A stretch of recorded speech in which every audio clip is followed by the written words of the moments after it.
We talked about Medea earlier, and a lot of people know me as Medea, but there's something that a lot of people don't know that I want to share with you.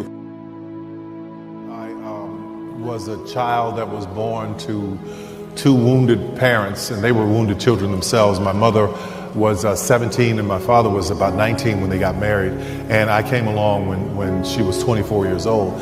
And there was a lot of pain in the house. There were a lot of arguments. He was very physically abusive and verbally abusive to the both of us. It was really a difficult and very hard time, especially for a man child. I don't know what it's like for a little girl, but I'm sure it's just as painful. But for a boy child, a man child, to watch his mother being beaten and belittled, it was really, really hard.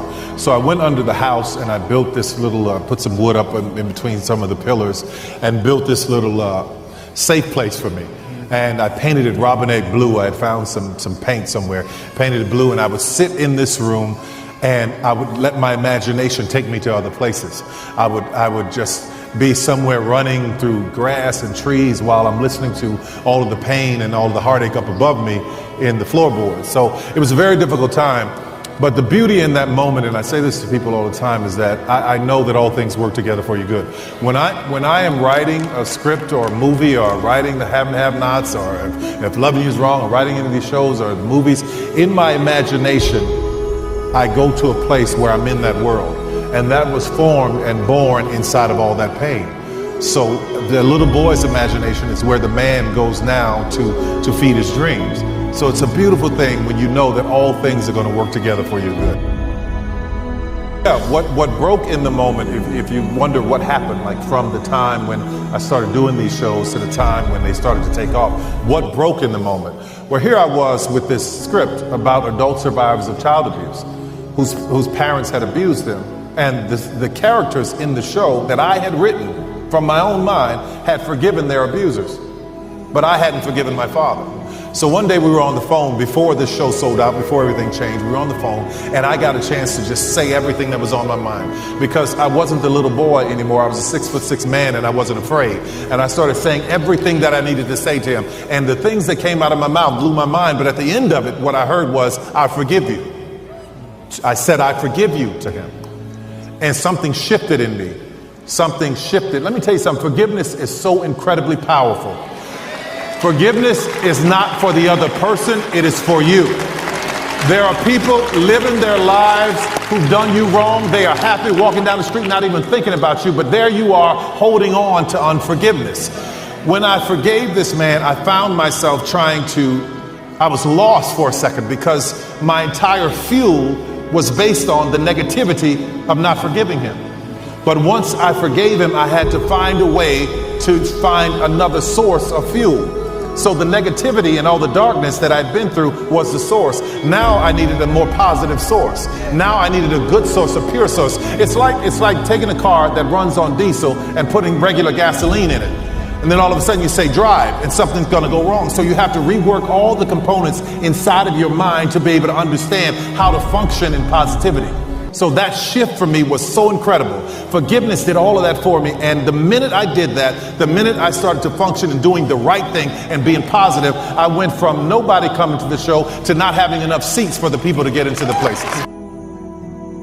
This shocked a few people. They said, let's talk about your failures. I said, I don't have any.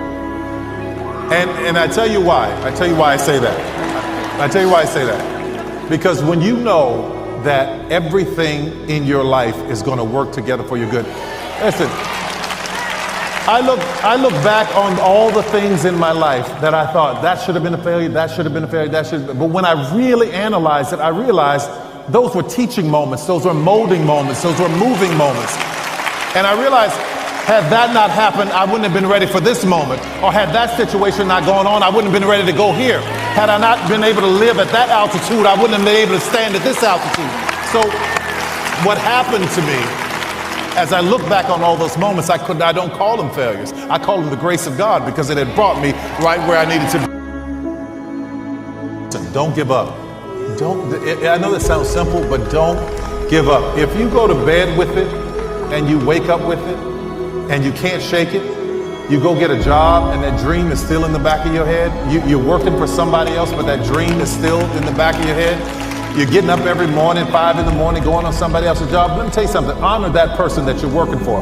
Listen, because when you're faithful over someone else's, God will give you your own. So make sure you honor the person that you're working for. But at the same time, don't give up. The mantra at my studio is a place where even dreams believe. Because when I think about Joseph, he went through so much before he got into his promise. He was in jail. He got all these things happen to him. But when it got really bad and he gave up or wanted to give up, the dream reminded him that he can go on. So if it's in you and you can't shake it and you dream about it, and when you want to walk away from it, you still dream, that's God telling you to keep going. And if I can tell you anything else, please keep going. There are people whose lives and destiny are tied into you. Just think, had you stopped, all of these people, where would we be going to worship and hear a positive message? Do you understand what I mean? Yeah. So don't stop. Keep going. No matter what anybody says, you are worth it. And here's the thing about worthy. Get to worthy. Whatever you do, get to worthy. What does that mean? Understand that you are worth it. You deserve the good things. If God said it, you deserve it. And he did. His thoughts of you are pure, and he wants to give you a hope. And here's how I know that it's going to be all right. The first 5 words of this text simply says, and it came to pass. Which means whatever you're going through did not come to stay. You're going to be all right. Abraham told his servants, stay here. This is the thing that blew my mind. Stay here. And we're going to go up and worship. But there's a little part of the verse where he says, and we will return to you.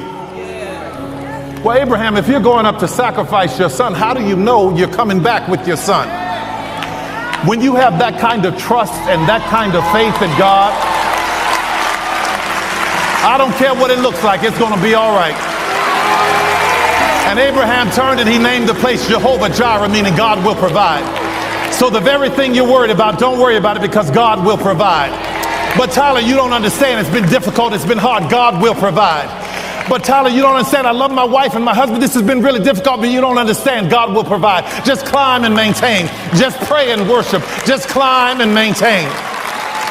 And if I can leave you with anything, I want to leave you with this. Hear me clearly when I say this.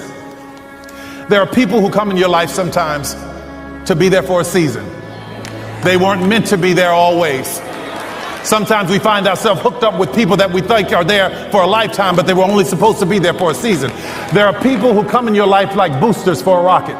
If you ever watch a rocket go into space, the boosters fall off when it reaches a certain altitude.